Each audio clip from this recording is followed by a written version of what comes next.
Hey everybody, welcome to The Real, episode 23, here on What About Therapy. I'm Enoch and Austin, I'm a certified mindfulness life coach. And I'm Austin Ivy, and I'm certified in the basics of acceptance and commitment therapy, and we're both going to school here in the state of Utah to become licensed marriage and family therapists. In this episode, we're talking about goals.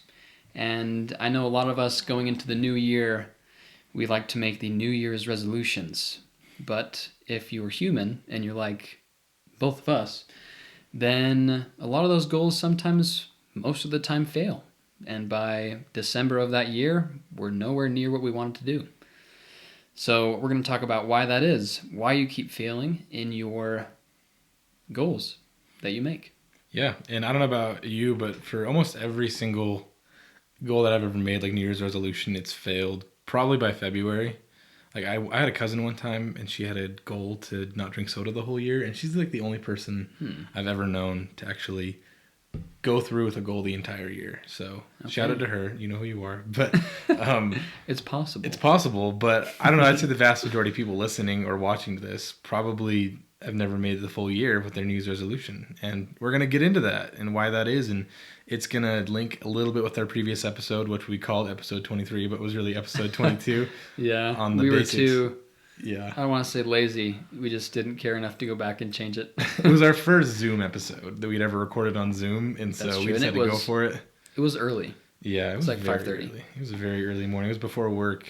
So we're going to talk a little bit more about values today, and we touched on it on the end of the episode last time. And so if you can go back to listen to that and touch on it a little bit and then come back if you want, we're going to get into it today. But specifically, how goals tie into the values and why they need to be linked in order for goals to really work. And so to get right into it, goals and why they don't work versus values and why they do work, we're going to talk about goals versus value-based goals. There's a difference. Very big difference. And goals usually fail. Value-based goals usually work very well. And we're going to get into that. We're going to get into why that is and what that even means. So... Now, real quick, housekeeping items for those of you listening on the podcast. This is the first episode that we're actually going to be putting on YouTube, and we're recording it. It's, not the greatest. We're recording it right now just off my laptop, and this is something that we've wanted to do for a long time, is to put it on YouTube. And so here we go. We're doing it. We're doing it. It's going to be great, and we're going to learn all together, so bear with us. Yeah, if you're listening right now on the podcast, just search up What About Therapy on YouTube, and you'll see the little thumbnail there and this episode, hopefully, if all goes well. I mean, we can get this to upload. Honestly, yeah, we don't quite know what we're doing, to be honest, with YouTube, but that is something that we're going to really work on and push, is every episode will also be on YouTube, along with the podcast, and so we'll be just, like Austin said, bear with us. It'll be slow, but slow and steady wins the race, like we'll also talk about. Yeah, we really want to make this as good as possible. It's a learning process for us. We're both in school. We both work and are doing school all the time. We're on break right now, so we have a little bit more time Christmas to work this break, out. baby. Oh, it's I guess New Year's break. New Year's break. So we have a little bit more time to get this going. So you got to bear with us a little bit. We appreciate that so much. We appreciate all of our listeners and staying with us. And we're going to continually make this better and better for you as the listener. And I learn a lot from this as well. So yeah. And on YouTube, go ahead and hit that subscribe button. Hit the bell icon. I've always wanted to say that.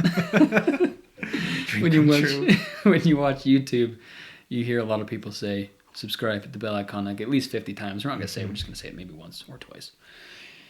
But do that. If you hit the bell icon, what it does is notifies you when we release an episode on YouTube. And so if you liked watching YouTube more, then you can maybe turn your notifications off on the podcast and turn them on YouTube if you prefer to watch them, if you're more of a visual person. You can do that. Or you can have both notifications on. Why not? If you're an OG. If you're a real fan, that's what you'll do. Just saying. Just kidding. We appreciate all of our fans no matter how you listen. Yeah. Okay. Well, we can get right into it then. The first big question of the night, why do goals fail? There's a million different reasons why that would be, and we're not going to claim to know all of them, and each situation is very different. But we both thought of some different reasons why your goal might be failing and why it could fail. This New Year's resolution season, why that could happen. One thing that I thought of would be that goals are very finite. If you think about a goal, it's when it's achieved, it's over, kind of by design. You know, if you have a goal to, I don't know, lose 15 pounds, whatever it is, to lose weight, that's a pretty common, I feel like that's a pretty common New Year's resolution goal, to lose weight. That's probably the most common. Yeah. If you did a Google search, I'm sure you could find that. Like, I'm sure gym memberships skyrocket in January and then drop off in February. That might be worth a Google search. And I think I'm going to look it up right now. Enoch's doing that. So I'm going to keep talking about it while he looks. But when you have a goal, when it's over, it's over. And then you kind of forget about it. You get a huge dopamine kick, and then it's just done. And especially when you set the goal itself. I did some research on this today that when you set a goal, even just setting a goal, you get a dopamine kick. It kind of plays into the habit center of the brain. Our brain loves habits, and it kind of really likes goals. And so when you set a goal and you start working towards it, you get this dopamine kick, and it feels very good. And when you hit the end of that goal, you get a huge dopamine kick. And then for a lot of people, at least I can only speak for myself as always, whenever I've achieved a goal, I kind of feel depressed afterwards. It's like good for a minute and then depression, because now what? You know, everyone's had that feeling before. I hit this goal. Now what do I do with my life? And that could be super unhelpful sometimes. I think we got the answer over here for... Yeah, the number one most New Year's resolution goal that is made every year is doing more exercise or improving my fitness. And then close behind it is losing weight. Mm-hmm. So the first one is just, getting in shape, getting fit. And that can be really the same thing as losing weight. Because, most people, I would say, when they say I want to get fit, that includes losing weight. So, and then, just for funsies, the third one is saving more money. The fourth is improving my diet. And the fifth is pursuing a career ambition. Wow. Well, there we go. Inspiring. So, very inspiring. So we were right. Losing weight, getting fit, top of the list. So maybe I'll keep on that as I go through this. So second little thing that I was thinking of, that with goals, one of the reasons they fail is they're very conditional. If you don't complete the goal in the specific way you wanted to, you feel like a failure. Like if your goal was to lose 15 pounds and it's July or August and you've only lost like 2 pounds, like you've made progress and you're working really hard towards it, you're keeping the plan, I guess, but you're not reaching the specific goal, it can be easy to feel like a failure and just give up, because there's no way I'm going to lose 13 more pounds if I've only lost 2 pounds 7 months into the year, or whatever it is. Like, it's only a month, I'm a month in and I've gained 5 more pounds. Whatever it is, it's really easy to put conditions on goals, and if you find yourself breaking those conditions, feel like a failure and then move away from it. Just give up on the goal. And that's something that I found in my own life, which kind of leads me to the third reason why people give up, is because their goals are very socially compliant. Keeping on the fitness thing, keeping on the working out, losing weight thing. Losing weight and body image is a huge socially driven thing. If you think about Instagram models, magazines. Go to your Instagram profile or go to Facebook and go to the Explore page and scroll a little bit, and you'll see some, male models, female models, all these people working out, getting the best butt shots, in the yoga pants at the gym, like perfectly photoshopped and with filters and all the alike, like almost impossible to achieve images, and that can be really detrimental to a lot of people. And so when you see that and you set a goal based off of thinking you're going to get to that point too, even though you have an entirely different life, they're usually, for those people, their life, that's what it is to go to the gym. Like, they're an influencer. They make money by getting sponsored by those Lululemon pants or whatever it is, and that's how they make their money, so they can spend more time doing that. And you might have a full-time job and be in school like us, and you just can't compare yourself. We talked about that a couple episodes ago, actually, comparing and how unhealthy that is. And so when your goal is all about comparing, it is all about the socially compliant desires to please other people, that could be a huge reason why your goal is failing, is because you're doing it because of how you might appear to other people rather than how you feel on the inside. Yeah, we'll talk about this more, but you need to understand and start to think about your why. Like, why are you going to the gym? Are you going to the gym so you can get that perfect booty shot with the right angle, the right lighting, and just look perfect, put on this perfect facade, that's not really honestly real, because you have lighting, angles, all that stuff. It's just silly. Or are you going to the gym because you have a value of fitness? Look, There he is. You saw. That's my dog. Mascot. Yeah, he's sleeping, but he just kind of popped his head out there. He's on the show. We made it. Anyways, so do you go to the gym because you have a value of fitness? You know, do you want to go there for your own health and to just try and live as long as you can? And that's a really good point, you know? Oh, man, that's a good point, though. Why are you doing the thing that you're doing? And that goes back to the value of the thing. Is it socially compliant, or is it an internal motivator? A socially compliant goal would be to look a certain way to other people, but an internal motivation, value-based goal would be, I want to live a long life so I can be able to see my great grandkids or my grandkids. I want to be able to spend more time with my wife or my children, or I love hiking, or I love fishing, and I can't go fishing and hiking if I'm in terrible shape. And so it really goes back to, why are you doing this? What's pushing you to do this? If it's socially compliant, it's going to fail, and it's going to make you feel terrible at some point. And so yeah, it takes a lot of reflection and mindfulness to realize what's the value behind it, or what's the motivation behind it, not the value. Right. And I think goals are very punishing, okay? And as in, when you don't meet your goal, or you're nowhere near it, or whatever, you punish yourself. And that's how they can be very detrimental to you and to your mental health, is when you don't meet it, when you don't beat that goal that you set out to do, then you start to beat yourself up. And values are not so punishing, because you can say you have a value of fitness, and you can do one push-up because that's all you had time to do that day. But that's okay. You have a value of fitness. You recognize that, you know, today was a busy day, and that's okay. I was still able to get one push-up in. And there you go. It's not as punishing as if you had a goal to do 10 push-ups a day and you only had time to do one, let's say. I mean, that's one busy day if you only have time to do one push-up. But if you only have a chance to do one push-up, and you have a goal of 10, then you're like, oh man, I'm a total failure. You know, why'd I even set this goal when it just seems so impossible? So do you see how goals can be punishing when they're not backed up by values? That's a really good point I wanted to make with the like going back to the conditional thing. Goals are very conditional, and we're not, I guess we don't want to say that goals are bad, because goals are very good. Right. We're going to talk about, the next thing we're going to talk about is how to make better goals. And so goals are a good thing to have in your life. It's going to help you find success, but goals need to be value-based. It needs to be a goal-based, let's say a value-based goal, and not a goal-based value. You want your goal to be driven by the value, not the value to be driven by a goal. And so that's the thing about values, is they are unconditional. It doesn't matter what you do. If it's a goal of fitness, do one push-up, like Enoch said. If it's a goal of intelligence or a goal of knowledge, you read, I don't know, like a page out of a book. When the goal, let's say the goal is to read a chapter a day, if it's value driven, if you at least get a page, you're still gonna feel motivated. Still, you're not gonna feel like you're giving up, because you know that you're trying to just learn something. So you read until you learn something new, or you watch a video until you learn something new that is meaningful to you, and then you move on to the next thing, because that's all you have time for.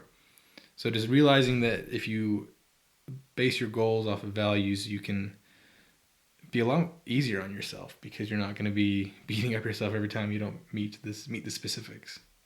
Yeah. And that's, if there's one thing to take away from this episode, it's that as you set new goals for this coming year, make sure they're value-based. Think of the why. Why are you doing this?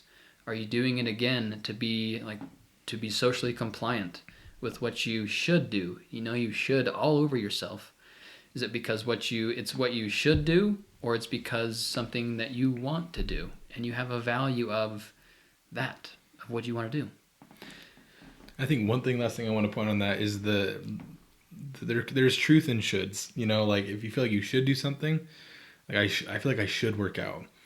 That's your body kind of, it's like an alarm bell. Like if it's telling you should do something, there's a little bit of truth in there. You know, like if your brain is telling that you should do something, there's always truth in everything. So find the truth in the should. I guess, and then base a value off of it that's achievable and a goal that's achievable, so that way you're not ignoring the alarms and the signals that your brain's trying to give you. Just make it more attainable and empathetic towards yourself instead of just beating yourself up if you don't do the exact should that your brain is shooting all over you. Yeah, and that's something we can maybe talk about in another episode, is the difference in shoulds. I'm sure we could talk about. Oh yeah, that's, stay tuned for a long time. The different shoulds. Yeah, it'd be kind of fun. Stay tuned. But anyways, for the rest of this episode, we're going to go over 10 reasons your New Year's resolutions fail. This is an article from lifehack.org. So if you want to read it, we'll put it in the show notes, and you can go ahead and read it there. So number 1 is you're treating a marathon like a sprint. One of my favorite quotes from Tony Robbins is, people overestimate what they can do in a year and underestimate what they can do in a decade. So we tend to make goals, right, that we want to complete that year. That's not a bad thing. But a lot of the times, like Tony Robbins says, we overestimate. We kind of bite off more than we can chew. And we tend to underestimate what we can do in, let's say, 2 years, 3 years, a decade, 10 years. And we don't see what we can achieve in that amount of time if we stick with it. And I know that's very hard for me to do because I love to see results. I love to see them now. I don't want to be doing something longer than a week and not see results. But when we have that perspective, that mindset of, okay, I'm going to do this for a certain amount of time each day or each week, each month, and I'm going to do it until I get it. It may take months, years, but eventually I'll get it if I am staying consistent with it. Yeah, I don't have much to add to that besides the fact that we talked about this in previous episodes. I think it was episode 21. It was the 3 C's, thieves of joy. And one of the C's that is a thief of joy is comparing. And so unhealthy comparisons can be very detrimental when it comes to goals. So always remember to compare yourself to who you were yesterday, not to who you think you can be in a year, or who you were, or how someone else is now, or how were you a year ago. How you were a year ago? Yeah, there we go. Always make sure to make a fair comparison with yourself. And that is usually about who you were yesterday. If you did one more push-up than you did yesterday, that's freaking awesome. So always just make sure you're making fair comparisons, and don't treat it like a sprint, and keep good context and good perspective on what your goals are and what they mean to you. And that'll help you maintain that steady pace. Yeah, and remember, you talked about this a couple episodes as well, is that life is not a race at all. I mean, treating life marathon like a sprint, whatever. You get it. You get what they're saying. Don't try and rush things. But life isn't a race. It's not a competition. Okay, we have time. You have time. It's okay. You can take all the time you need to accomplish what you want and what you need to do in life. So there's no need to rush, really. Just keep that perspective. And that kind of brings us to number 2, is you put the cart before the horse, which means you do things out of order.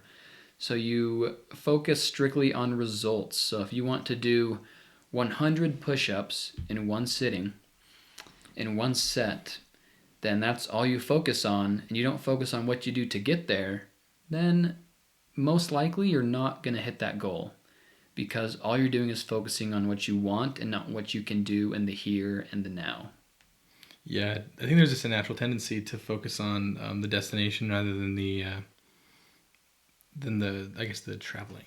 What's the journey? How about there's a natural tendency to focus on the destination rather than the journey, and so that takes a little bit of stepping back and some meditation, some self-reflection to realize that the journey is getting you to the destination. So if you don't even think about the journey, you're never going to get to the destination.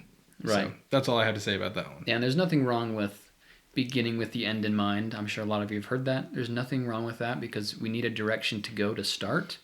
But if you just focus on the end and not the beginning and the journey, you're most likely not going to get to the end. You're just going to be sitting there thinking about the end. You have to know where you want to be. Exactly. Yeah. Number 3 is you don't believe in yourself. I think a lot of us tend to make goals that can be big, and that's not a bad thing, but we need to remember that we tend to lose faith in ourselves when we don't start seeing results. Because I know that's happened to me a lot, is if I don't see results, then I'm starting to think that, oh man, the things that I'm doing aren't working. And so I lose faith in myself and I just stop, and that goal isn't met. Yeah, I don't have much to add that actually. I'd say amen to that. Amen. Hallelujah. Yeah. Number 4 is too much thinking and not enough doing. And I think the best place to start is the here and now. These kind of go into, the last 3 that we just talked about, is we tend to think about where we want to be, and a lot of the times that's what we only think about. And that's why we fail goals, because we're not doing anything. And so if you want to do something, start now. For example, we wanted to put our podcast on YouTube. We don't know how. I'm not very technology savvy. Austin kind of is, but not really. But we wanted to know, we wanted to do it, and we didn't know how, and so we just we're taking little baby steps, and we're here. Like, it's not great.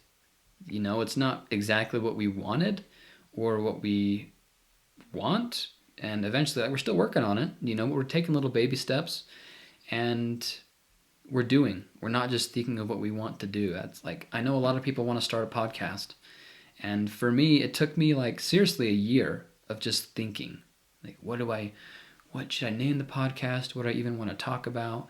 Like, at first, the subjects for my podcast, this podcast that we wanted to talk about, it changed 3 different times of what I wanted to do. And eventually it just stuck. And I was like, okay, well, I need to start now. It's not just gonna, what if someone else has the thought of, oh, I want to start a podcast called What About Therapy? And they go on, start one, and boom, it's taken. Because I was just sitting there thinking. We need to just do. The first logo for the podcast, I made it on my phone. It's like, hey, this looks kind of cool. I put it on there. Boom.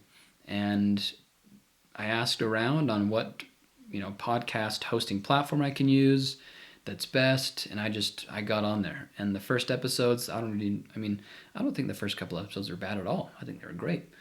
But I didn't really know what I was doing. I was taking baby steps, and now look at us.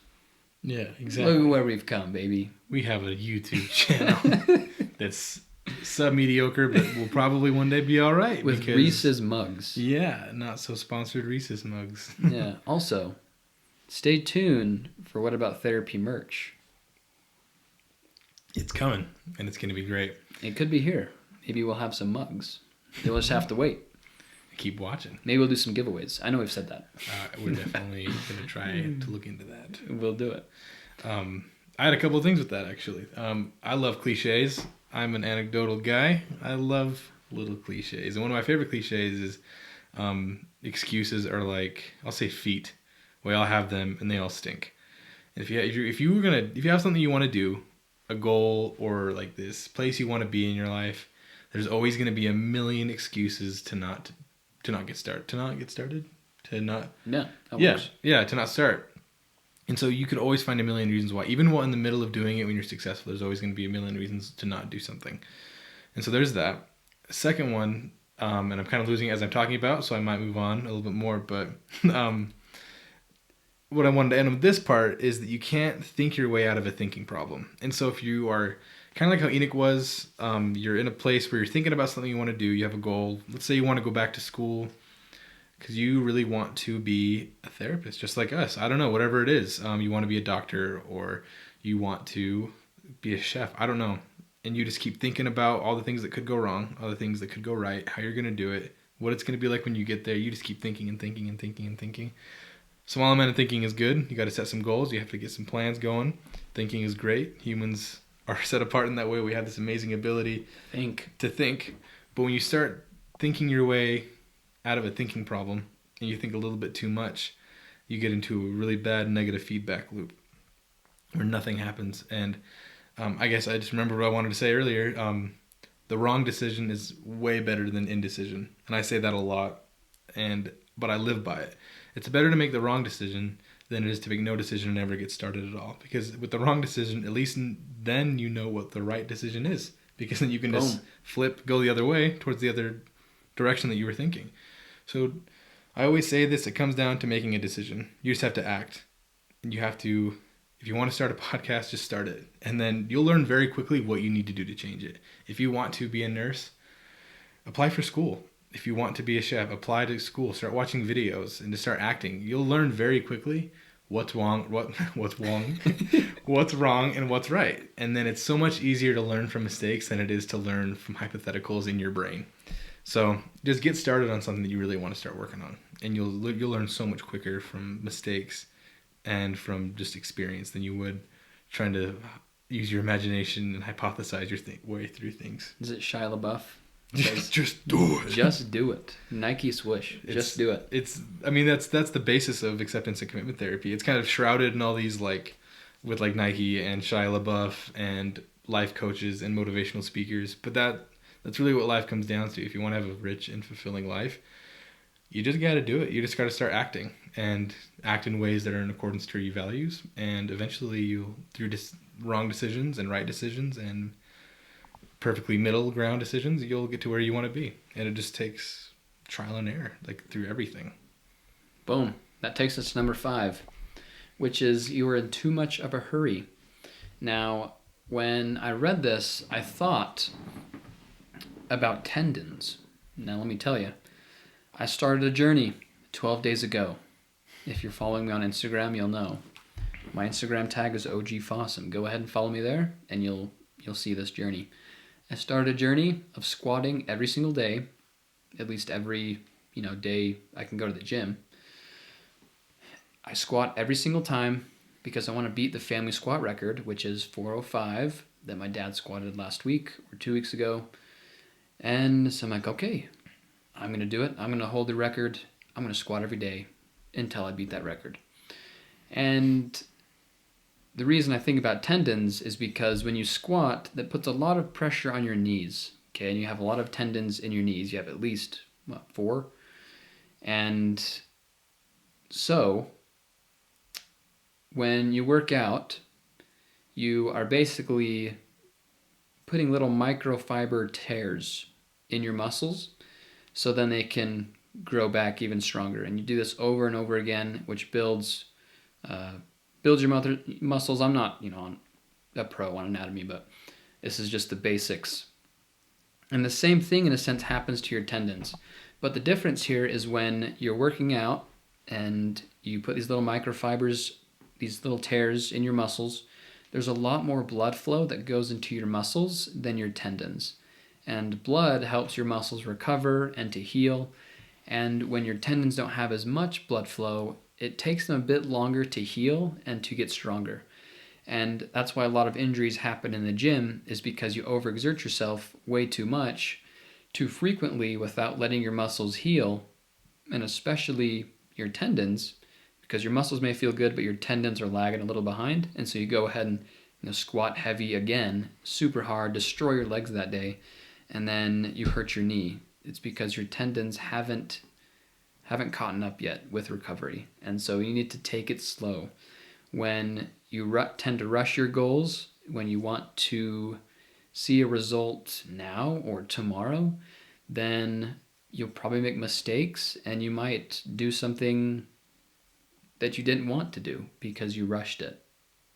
Hey man, the only thing I have to say is give yourself a little bit of love. Treat yourself as if treat yourself like someone that you love.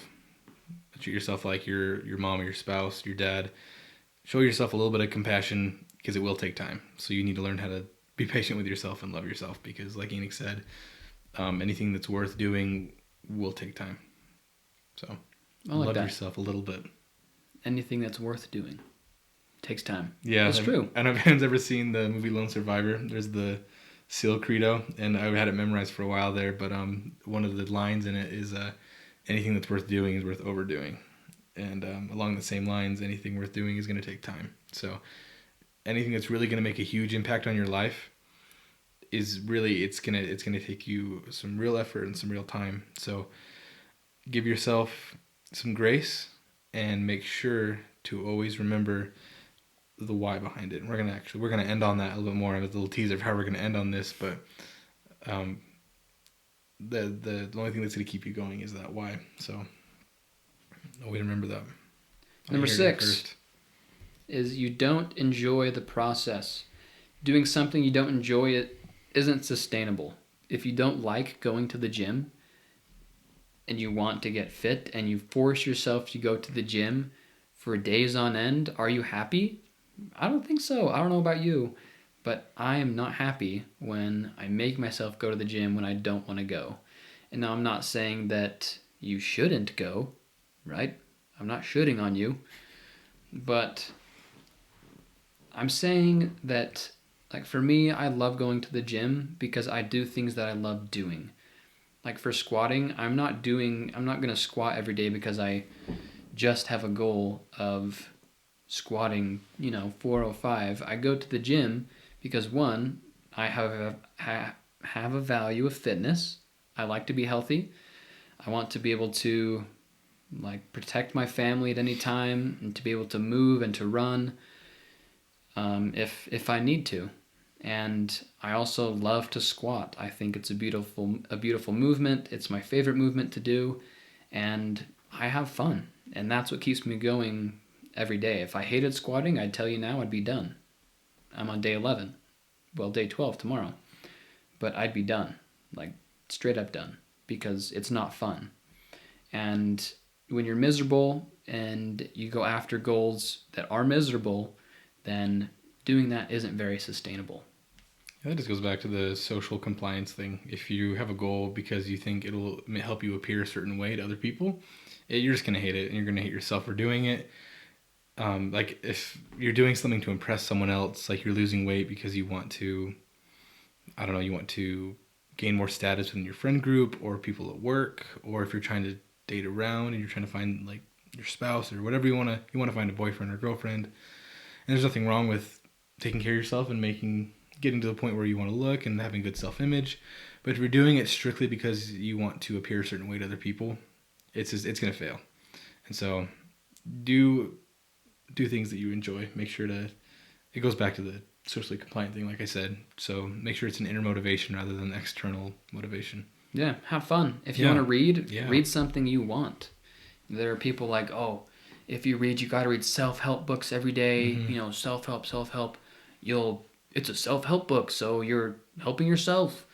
Like, no, okay? If you want to read something you enjoy. I really enjoy fantasy books. I read Harry Potter.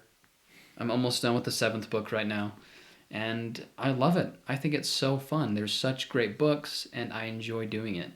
And that's why I like to read. I'm also reading The Hobbit right now, and I love it. My first time reading The Hobbit. It's actually really great.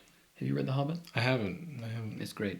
Like, the exact opposite for me. I love reading too, and I like reading the self-help books. And so that's the nice cut to make, because we both enjoy reading. We both have a value of reading, but I like the self-help books. I love the that type of stuff. And I enjoy the Hunger Games books. Those are really good. I like those a lot. Those are good. Yeah. Shame the movies weren't as good.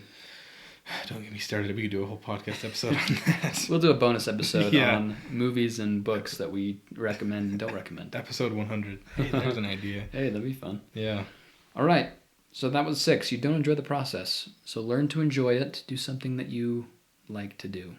And, at first, that's especially important at first, is make sure it's something you want to do. And maybe later down the road, you can, if you have a day you don't want to go to the gym, you can push yourself because you like it. But at first, just find something you love. Anyway, Number 7 is you're trying too hard. Now, as long as you're moving forward, in my books, there's no need to worry about an occasional backward step. For instance, I'm a big gym jockey here. I think we both are. We grew up in the weight room, playing football, all that. So that's kind of what we like to use and talk about. But anyways, you can do this with anything. But when, let's say you have a goal of losing weight or getting fit, you're consistently going to the gym and you want to avoid sugars or anything that can, let's say, make you gain weight. But if you keep going to the gym, and you can have an occasional brownie, you can drink milk, you can drink soda. If you're being consistent with the gym, Obviously, I'm not saying, drink soda every day as your pre-workout or anything like that. But if you're consistently going to the gym, you can have a brownie a couple times a week. You can have a cookie once a day. Even that. Heck. And you're going to still see results. Maybe not as much results as if you didn't eat a cookie a day, but you're still going to see results. And so you don't need to try so hard, because when you push yourself as hard as you can, like most people do in January, the first couple of weeks, they set a goal of, fitness, getting fit. They last 2 weeks, a month, 2 months, and then they're done because they push themselves way too hard. That's like sprinting the marathon. It's not sustainable, and you just frankly will end up failing. Yeah, I don't know if this applies too much to it, but I think when you set that bar too high and you try so hard, it can be so easy to give up. Like if you, I don't know, the analogy that I think of when I think of trying too hard and giving up because of it, it's like if you do end up eating a cookie or a brownie and your goal is the fitness thing, getting in shape, losing weight, and you eat a brownie, and just because that one thing happened and you stepped off the path just that little bit, you give up.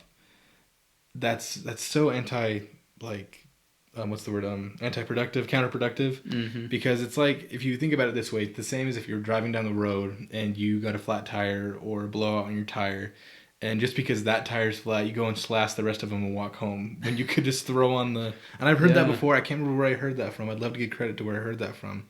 But that's what I think of when it comes to stepping off the path a little bit. A lot of people, when they make a small mistake or they don't fulfill their goal or they step outside of their values a little bit, because they're trying so hard and because they had such high expectations of themselves, they slash the rest of the tires and they just give up entirely, walk home, or they pull the scooter out of the back seat and just scooter home. Like, I don't know, like, it's so counterproductive just to give up on the goal just because you messed up a little bit.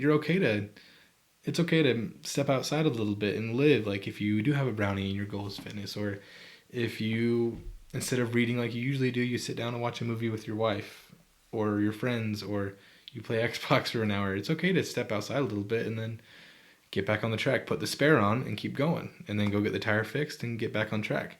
Go to Big O, get the tire fixed, and pay the $10 and keep going. I don't know how much it is to fix a flat, but too much for me.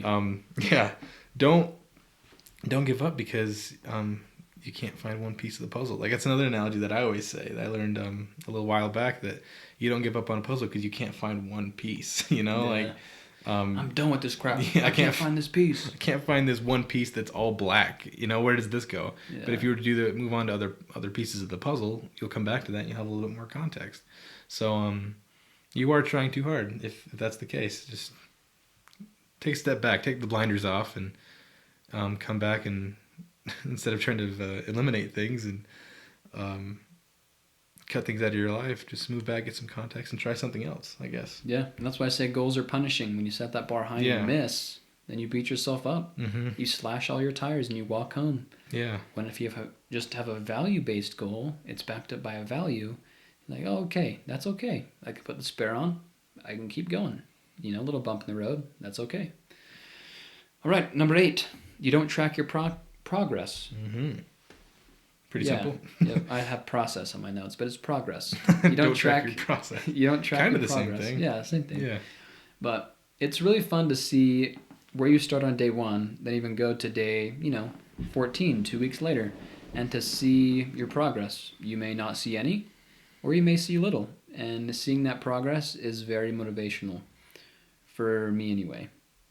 I know a lot of people, that's a big motivator, seeing progress, seeing, tracking everything and then seeing their numbers increase, or seeing, whatever you're tracking increase or do better, whatever you're trying to do.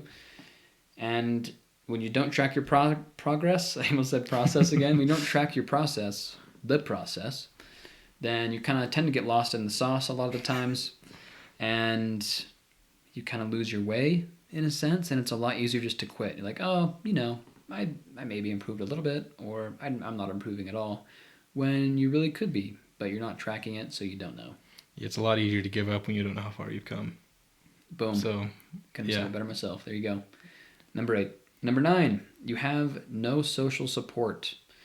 And I mean, this one is pretty obvious. It's really hard to do things alone. It's very possible, but it does make it harder to be the lone wolf or whatever you want to call it. It's not easy. And again, you can do it, but it makes it a lot easier when you have people behind you to keep pushing you forward. Mm-hmm. Yeah, support, like social circles, are really important when it comes to all aspects of human life. It's so hard to do things by yourself, and there's some things that need to be done by yourself. But in episode, was it 19 that we talked about? 19. Episode 19. Yep. If you go back and listen to that one, the title of the episode was The Best Anxiety Medication Doesn't Come in Pill Form, I believe. Mm-hmm. And part of that episode, we talked about how humans developed and evolved in these tribes. We always have kept together and stayed together in groups. And we used to take down mammoths and lions and all types of big, crazy animals. Lions, tigers, and bears. Oh, my.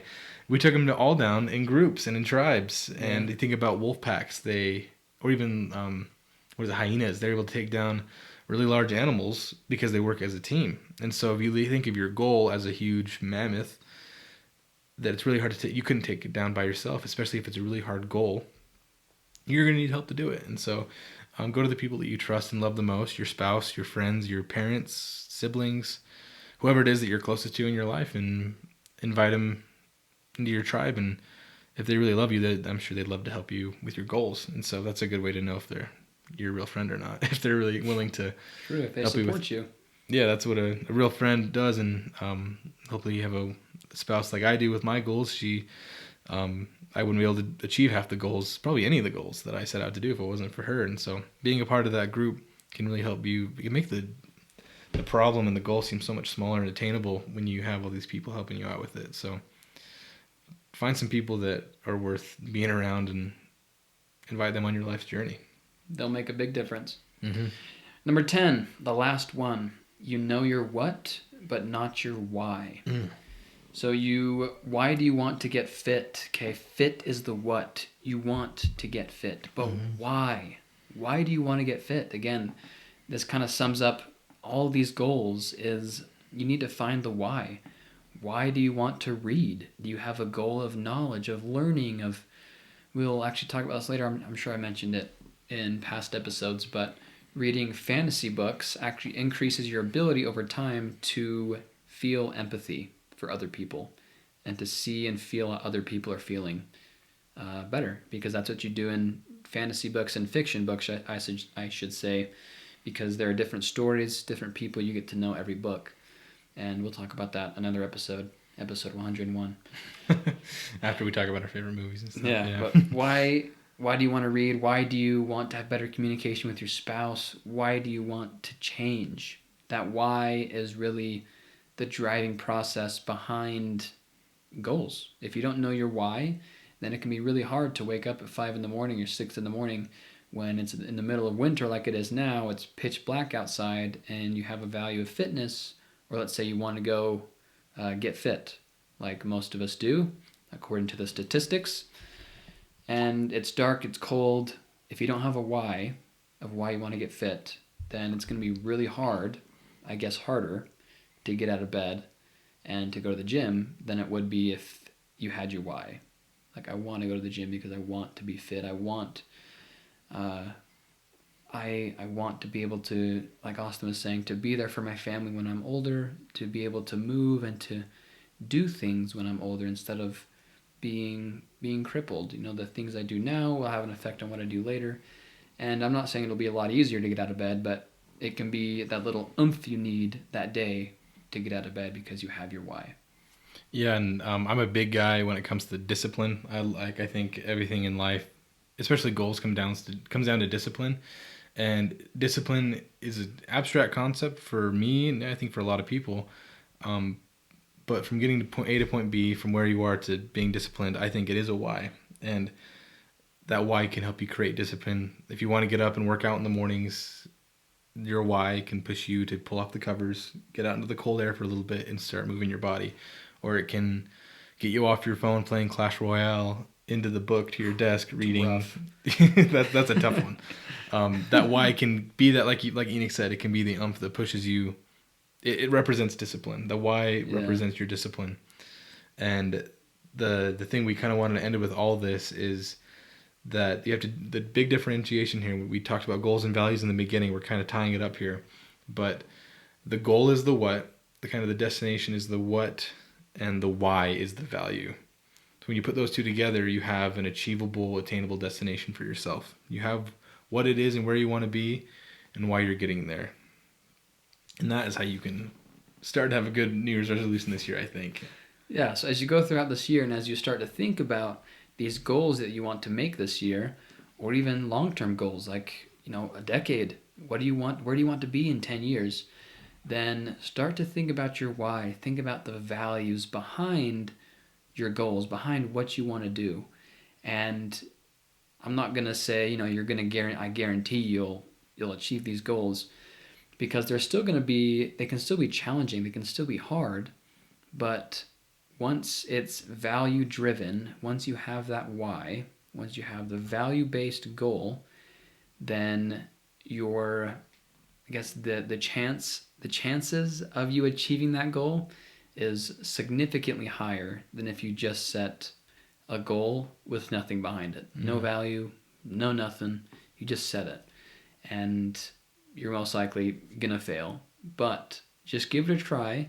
Figure out your values. Make goals based on your values. And start to see the difference. Start to feel the difference in your goal.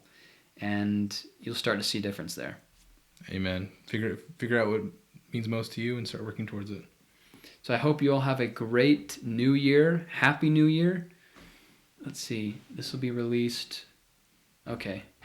Yeah. I was thinking if this was going to be released after the New Year, but it's not. It's probably tomorrow for us. Yeah, it's Monday and it'll probably be released on Tuesday. But it'll be released tomorrow. So Happy New Year. Go out there. Have fun. Remember, have fun with these goals that you set. Don't try too hard. Be gentle with yourself. Love yourself. And you'll be that much closer to achieving what you want to do. Have a good rest of your new year this week, and we'll talk to you next week. Thanks for watching.